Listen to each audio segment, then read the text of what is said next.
Billy, we're about to be a fifth of the way through the regular season, and it's time to open up the conversation of who has surprised us the most this season. And this could be in a good way, a bad way, just as simple as we expected one thing, who veered the furthest away from that in either direction. Now, if you're watching this on YouTube right now, this is the perfect opportunity for you to go down in the comments and give us your biggest surprise so far this season. Again, positive or negative or both, if you can't decide, whichever one. And when we're done and we posted this up, we'll go back down into the comments and we'll compare and respond to the ones that you thought, and we'll see what yours looks like compared to us. We're going to start the list, number 5, with Justin Hall, who has played so far in 12 of the 15 games. He's second on the team in plus minus with a +7, 3 points on the year. All 3 are assists. Now, I'm sure we all remember the day Hall was signed, there was not a lot of positivity, and fully admittedly, not a ton on our end when it first happened either. The first reaction, you see the money, you see the production, and you think, what are we doing? But it didn't take us too long to see what Steve saw. We believed that, and you can look in this video, in the free agency video that we posted, our belief was that Steve saw an opportunity to put Hall in a situation where he could thrive. Instead of needing to be the number one defenseman, he could be out there in the second or third group of defensemen and have a chance to thrive. Has that happened, Billy? Yeah, I would say so. I know that he wasn't necessarily put in the number one spot over in Toronto. I know us and a lot of other Detroit fans keep saying stuff like that, but he was put on like the top line with Riley at one point when they lost Muzzin. One of the biggest problems they had over there in Toronto was a lack of depth at defense. And that's something that we also had here. Imagine last year if we expected like Robert Hagg to eventually go up and play with Sider. We would be beside ourselves. We would ask, what are we possibly doing here? But yeah, we also weren't very negative on the signing as soon as it happened. I remember our initial one was very mid, just very unexcited, unaware of what he was. And I think he's absolutely done everything that we need him to do. His strengths as a player have absolutely come out. I think he locks down defensively where you could use a little help. And something that this team does struggle with a lot is the breakout passes. And it's something that we saw in him in Toronto. And it's something we're seeing here now, is that he really likes to get off this stick ASAP. And I understand there are a lot of defensemen in the NHL that like to do that. And ideally, yeah, you also want your defense not to have the puck for too long. It's about what they do with it. And right now, we're not getting those breakout passes. That's why we start to struggle against teams that run the trap. But overall, Justin Hall has been a positive surprise this year. I love having him play with whoever it might be, right? Like that's our bottom like 5 defensemen, bottom 6 defensemen, you can even argue, are swapping around like crazy. That has to be really demanding on people who are just trying to build that chemistry together. So I'm really happy with what Hall's been able to do so far. I think the first response we're going to see to this pick, and what a lot of people are going to think, even now when they see Hall, is going to be one of the guys that we signed that's keeping someone down that they want to see. Everyone really wants to see Edvinsson. Put me on the list. I'd love to see him play. I want to see him up here. But when it comes to Hall, I don't think he'd be the one I'd move. He's not going to be the one that I put Edvinsson in for. Yeah. He has been a positive surprise. Very happy to see it. At number 4, this is one we were wrong on. Now, this is another positive. Joe Veleno, we didn't even really have on most of our projected lineups. Now, to be fair, he hadn't been re-signed yet. So, we could just use that as an excuse for later. We could say that, oh, well, he wasn't on the roster, so why would we put him? But we definitely had really, really low expectations for Veleno. Right now, he currently has played in all 15 games. He is tied for second on the team in goals with 5, 2 assists, total 7 points at a +2. But the interesting stat, as much as he's not going crazy on the score sheet, but the stat that we noted when we were being negative on him in the offseason was his faceoffs. Now, last season he played in 81 games and he finished the year with a 42.5 faceoff percentage. Currently, through these 15 games, he's at 50.7. Yep, that's everything I could ask for. Like going into this season, when we were talking about him, I was just like, find a way to put the puck in the net. I don't care if it goes off your knee. Do that. He did it. He has scored off his knee. Yes, quite literally. Confirmed. It's happened. But like you've even seen him get his shot up on the second line. He's just had some real big highlight goals like against Boston. Datsyukian. That was a Datsyukian goal right there. I bet you could play those next to each other, take the numbers off the back and not know which was which. But yeah, overall, I think that he has been one of the players that I'm happy to be wrong about. And we've talked about this before, is that sometimes you have to put your personal, definition of what a player is or what they're going to be away and recognize if it's better for the team and they're doing well, why wouldn't you just be happy for them?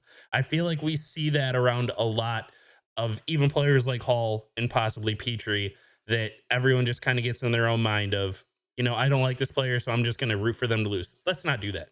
How about we just come together and we don't do that? And yeah, Joey Veleno deserves all the praise. He's looking fast. He's looking creative. He's playing hard. It looked like he put on some weight last year, and we wanted him to play a little more aggressive, a little more like sturdy on his feet, and we're absolutely seeing it. Yeah, no one's out here saying Veleno's coming out here demanding top line minutes. This is an expectation versus what we're seeing video, and he has surprised us. And this could just be us. I'm sure. I'm positive. I've seen plenty of you in the comments say that we're sleeping on Veleno, and full credit to you guys. We were totally wrong.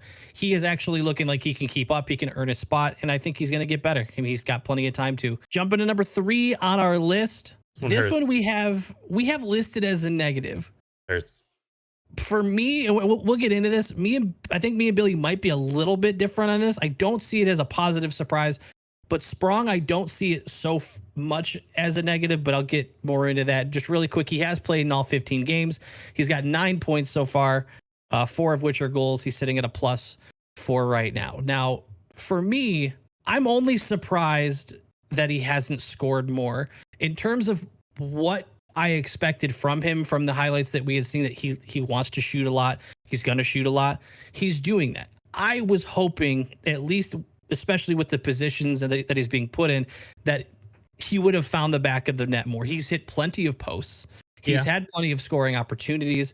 So that could be something that just needs to sway a little bit. I feel like I don't want to say I'm surprised. I'm more disappointed that what he is doing, again, I expected to see what he is doing.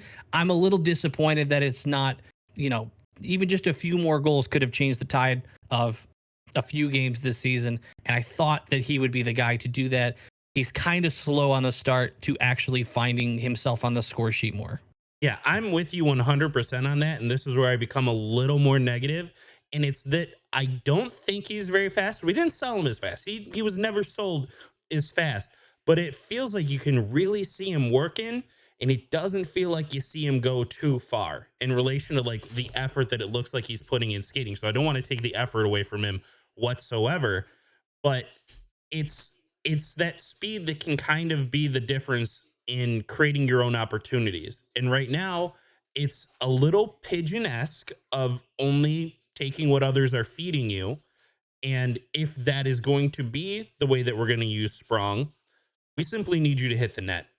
There have been too many opportunities that go soaring over the net. And I know that's the risk of the life of a sniper.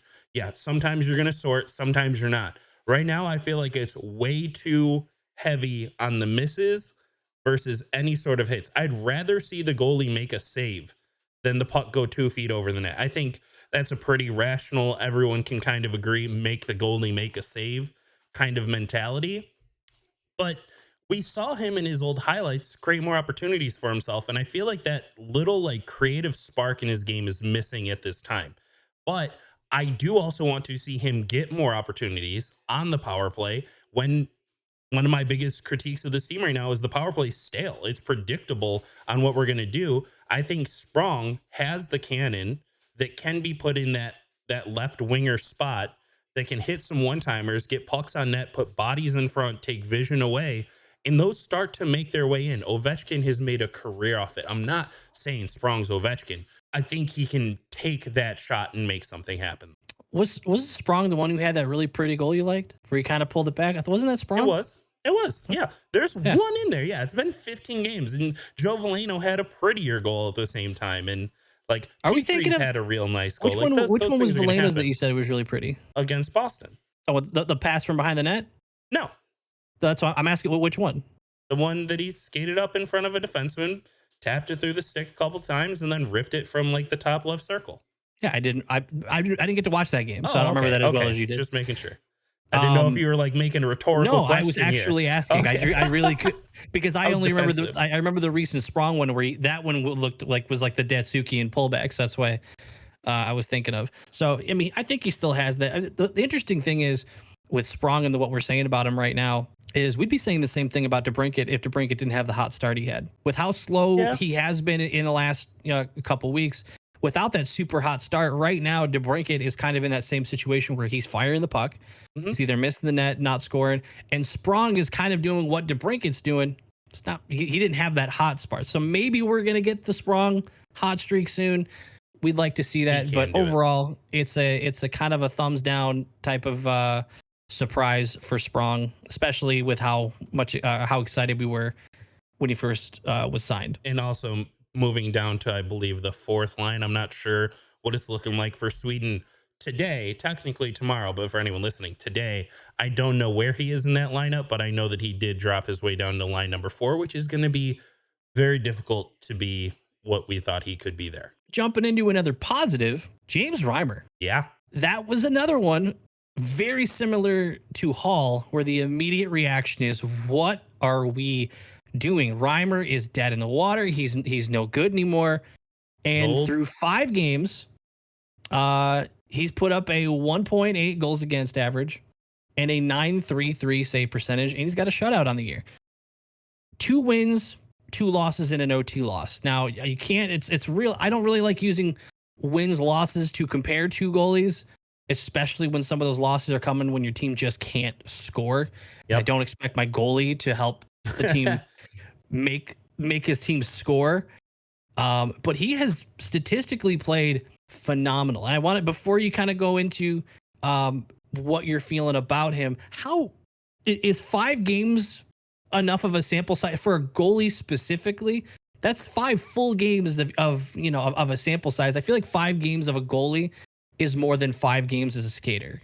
It is. And I would say that 5 games as a goalie, it should determine whether or not I'm playing you and how much I'm playing you in the next 5 games. I think I'm completely off the looking at goalies as a season as a whole, unless you have one of those elite guys.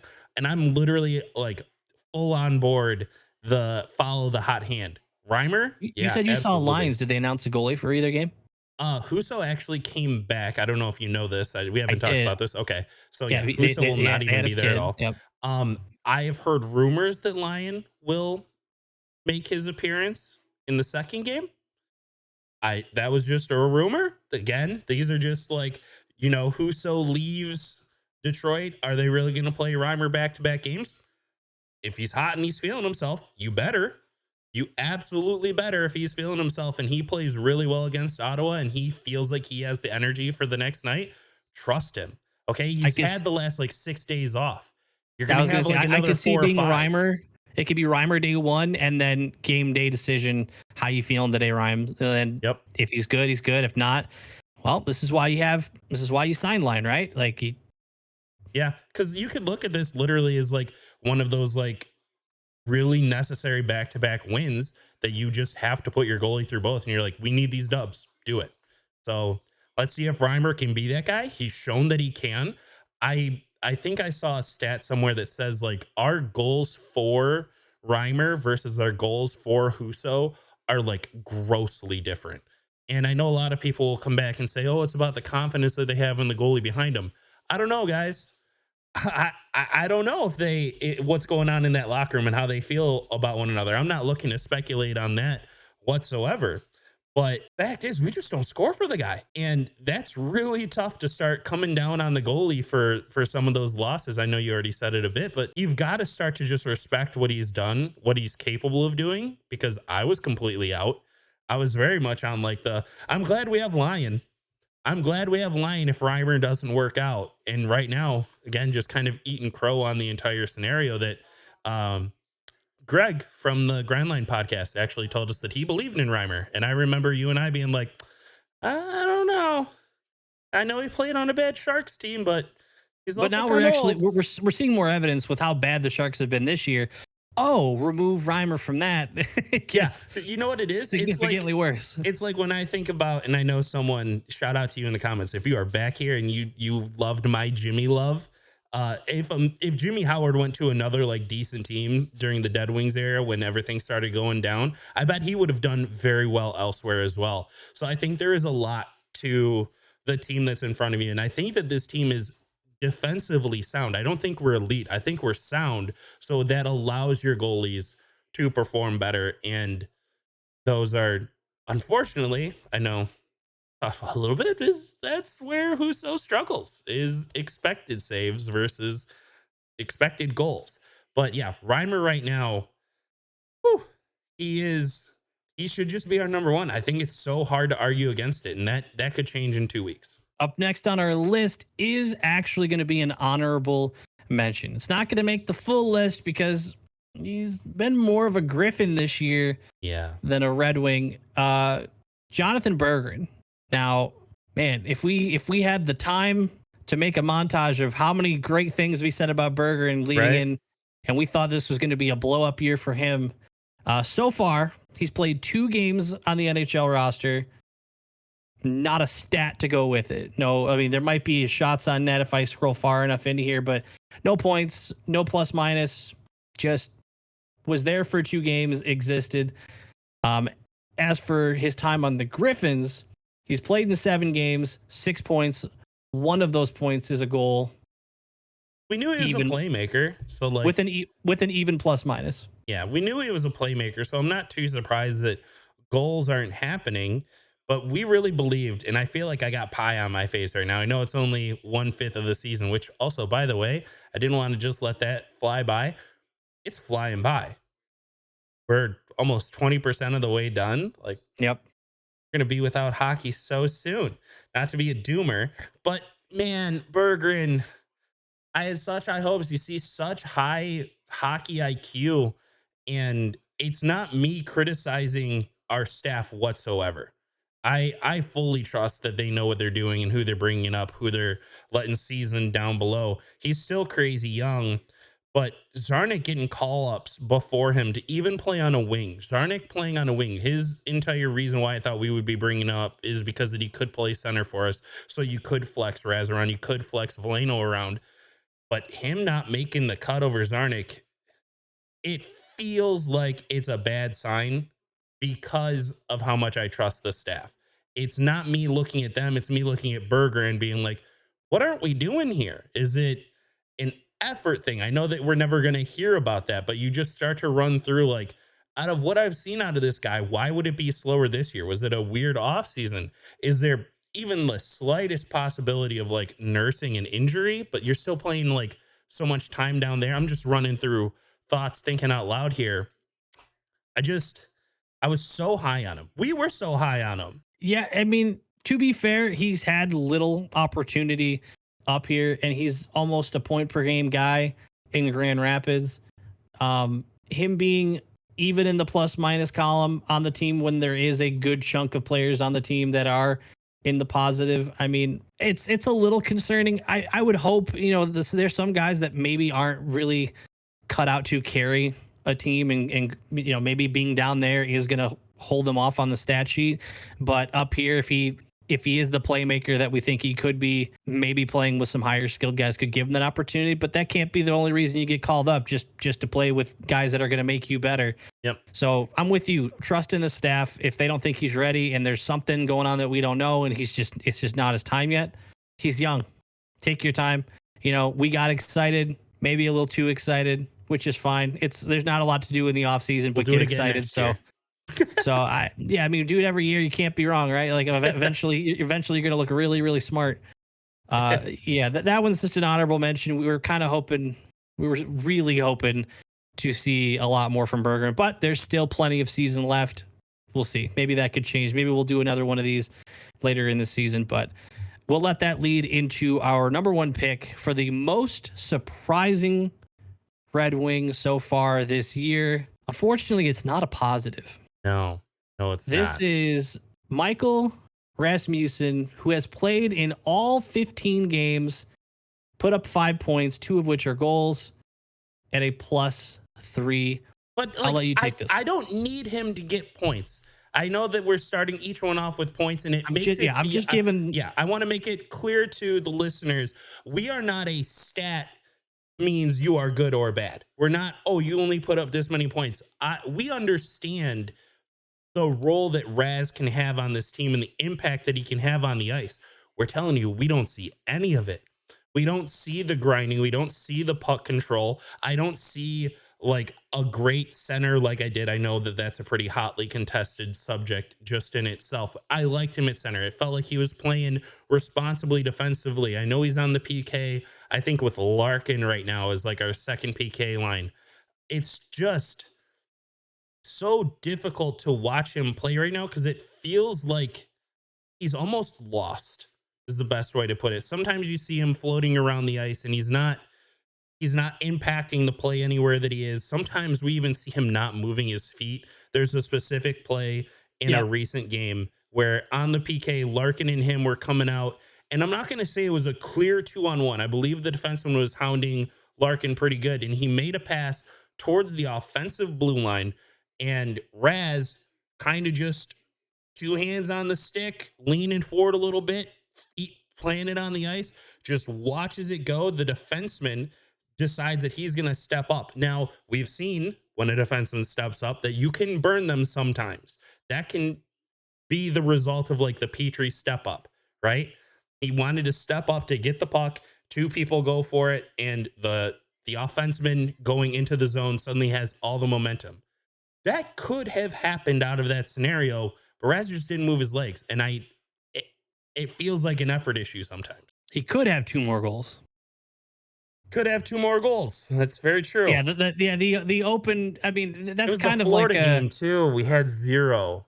Oh, I know that's not going to be like a legit reason of him being a negative surprise, but it certainly doesn't help when you're having the other issues that he's not capitalizing on pretty, objectively open and easy opportunities. But we did ask you guys in the Discord this same question. We asked you this almost a week ago, I believe, and we wanted to know what you guys thought. So, by the way, and if you are interested right now, if you're watching this, first of all, if you gotten this far, we do this all the time.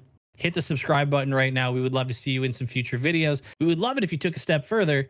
We do have a link to the Discord down in the description where you can kind of be in the videos like you'll see right now. So, Billy, what I'm going to do is I'm going to read off a couple of the answers that we got from some members in the community and just give a quick response and agree, disagree. Some of these are going to be similar to what we said, so you can kind of use that to piggyback a little bit. We asked you guys who you thought was the biggest surprise so far this season in the Discord, whether that was in a good or a bad way, just had to be a Red Wing.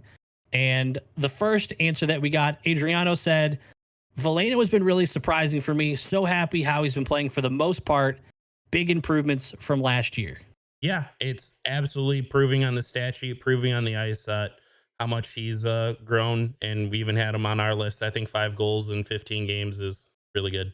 Lord Venom said, Veleno has made me eat crow by playing better. I think we need to move on from Raz. So hit 2 of ours that we had. Whoa, that's very accurate, I think, on Veleno, but also way too harsh on Raz. I'm not giving up on that guy whatsoever. Noah says, Shane Gostisbehere has really come in and done some great things.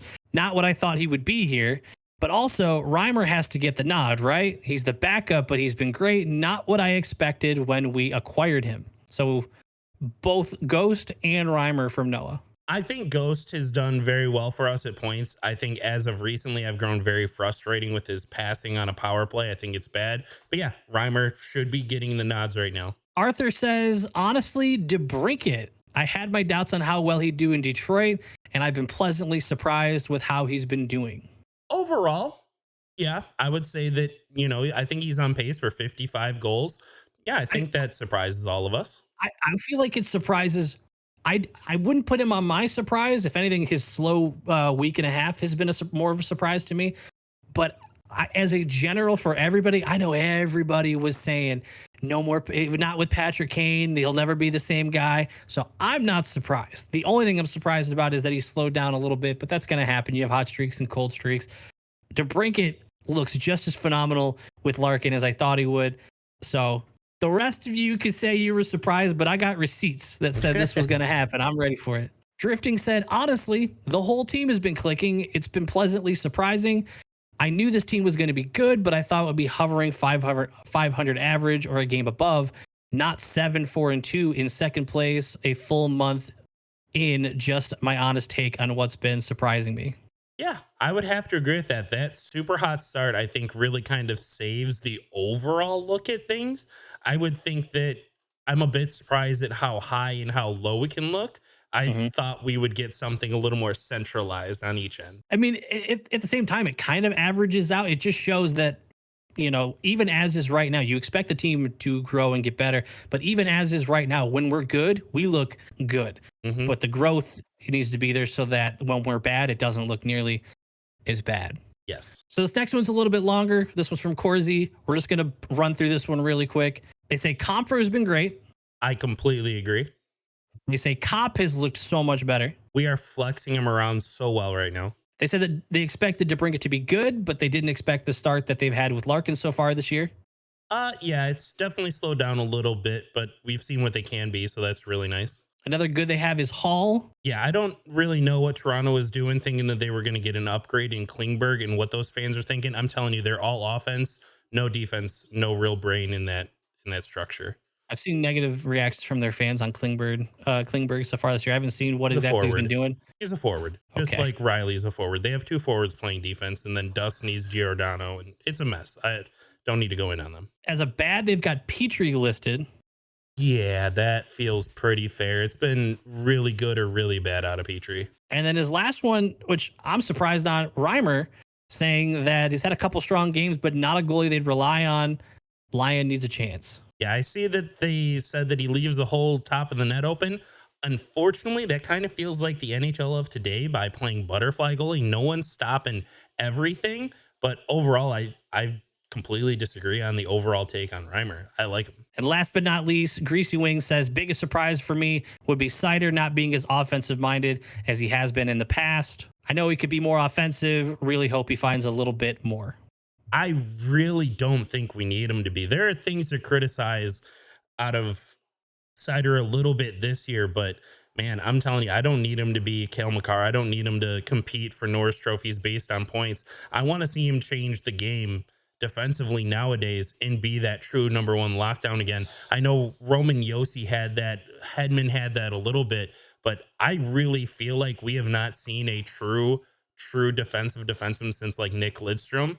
And maybe I'm just a little biased, but I would love to see him develop into just the complete shutdown because it's something we haven't seen in a long time. Make sure you join the Discord because we're going to be asking these questions whenever we do these types of videos. We'd love to get your guys' input.